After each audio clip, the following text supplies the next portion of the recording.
So coming out of that, I'm just kind of curious. You mentioned War in the East was in development for 10 years.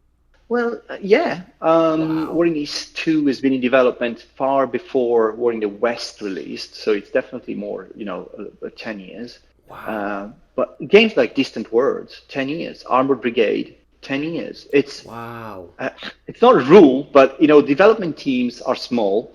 They have maybe they have other occupations sometimes. Maybe they it's not a process that's like a 2 years time process. It's not like, especially for deep war games, um, it's not something that you know you plan in a way that like a Barça Galactica, where you have a deep development team, you have commitments with the license holder, you've got like a lot of rules to follow, and think about testing a War in the East. A beta test War in the East can last 2 years because you have a set of tests, you play test it for 3 months, then you come up with problems, right? You go back and and you have to sort of also test the late game. And testing late games in these games are, is not an easy thing because you've got to play it for a huge amount of hours.